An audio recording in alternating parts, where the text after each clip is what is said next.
as the Book of the Dead. But in the Nile Valley, magical ritual early became involved with the realms of conscience and character to a degree not often attained by the rituals of those days. And subsequently, these ethical and moral ideals, rather than elaborate tombs, were depended upon for salvation. The superstitions of these times are well illustrated by the general belief in the efficacy of spittle as a healing agent, an idea which had its origin in Egypt and spread therefrom to Arabia and Mesopotamia. In the legendary battle of Horus with Seth, the young god lost his eye, but after Set was vanquished, this eye was restored by the wise god Thoth, who spat upon the wound and healed it. The Egyptians long believed that the stars twinkling in the night sky represented the survival of the souls of the worthy dead. Other survivors, they thought, were absorbed into the sun. During a certain period, solar veneration became a species of ancestor worship. The sloping entrance passage of the Great Pyramid pointed directly toward the pole star, so that the soul of the king, when emerging from the tomb, could go straight to the stationary and established constellations of the fixed stars, the supposed abode of the kings. When the oblique rays of the sun were observed penetrating earthward through an aperture in the clouds, it was believed that they betokened the letting down of a celestial stairway whereon the king and other righteous souls might ascend.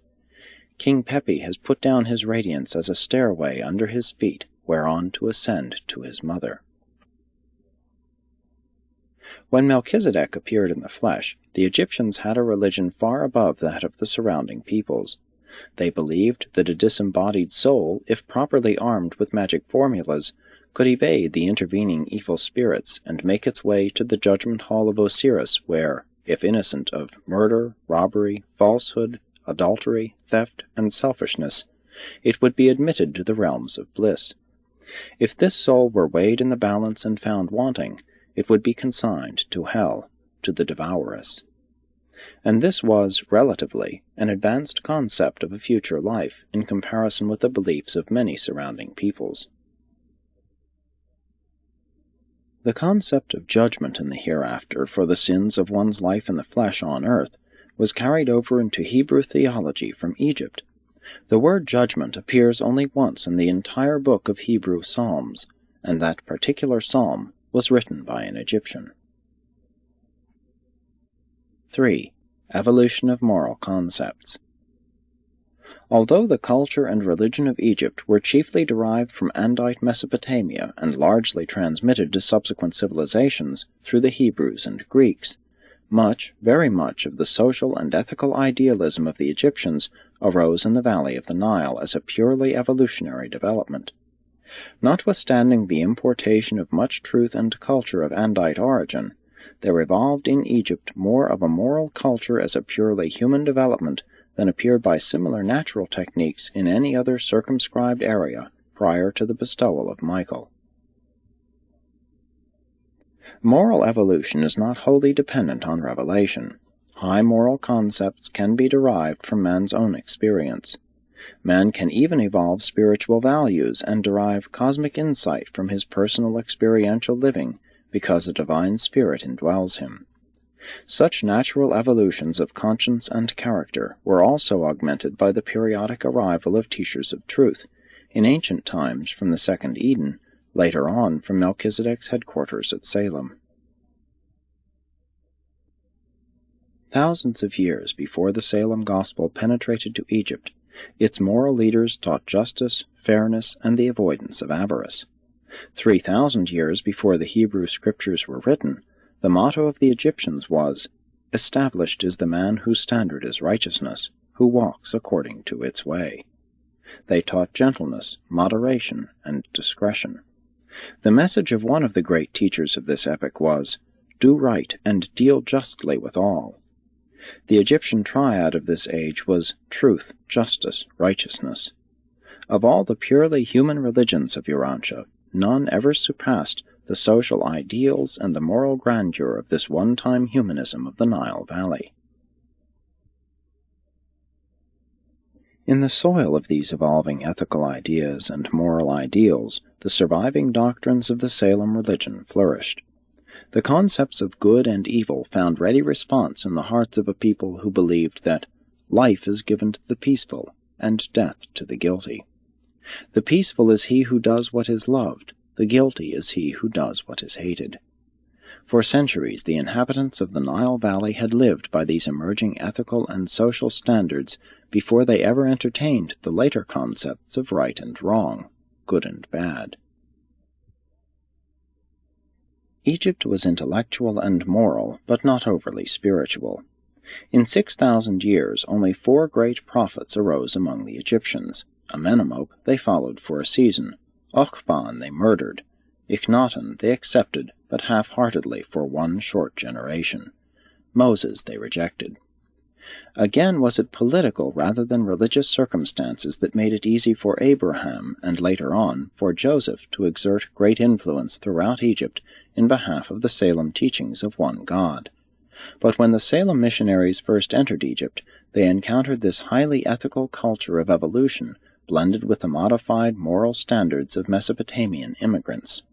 These early Nile Valley teachers were the first to proclaim conscience as the mandate of God, the voice of deity. 4. The teachings of Amenemop.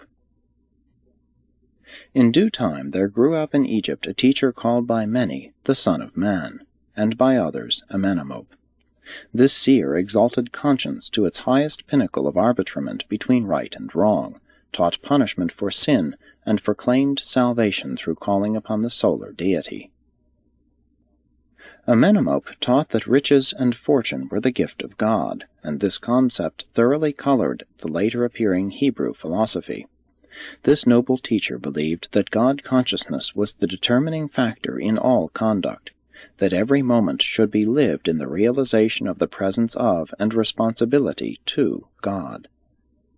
The teachings of this sage were subsequently translated into Hebrew and became the sacred book of that people long before the Old Testament was reduced to writing. The chief preachment of this good man had to do with instructing his son in uprightness and honesty in governmental positions of trust, and these noble sentiments of long ago would do honor to any modern statesman. This wise man of the Nile taught that riches take themselves wings and fly away, that all things earthly are evanescent. His great prayer was to be saved from fear. He exhorted all to turn away from the words of men to the acts of God. In substance, he taught, man proposes, but God disposes. His teachings, translated into Hebrew, determined the philosophy of the Old Testament book of Proverbs. Translated into Greek, they gave color to all subsequent Hellenic religious philosophy. The later Alexandrian philosopher Philo possessed a copy of the Book of Wisdom. Amenemop functioned to conserve the ethics of evolution and the morals of revelation, and his writings passed them on both to the Hebrews and to the Greeks. He was not the greatest of the religious teachers of this age, but he was the most influential in that he colored the subsequent thought of 2 vital links in the growth of Occidental civilization: the Hebrews, among whom evolved the acme of Occidental religious faith, and the Greeks, who developed pure philosophic thought to its greatest European heights. In the book of Hebrew Proverbs, chapters 15, 17, 20, and chapter 22, verse 17 to chapter 24, verse 22, are taken almost verbatim from Amenemop's Book of Wisdom. The first psalm of the Hebrew Book of Psalms was written by Amenemop, and is the heart of the teachings of Akhenaten. 5. The remarkable Akhenaten.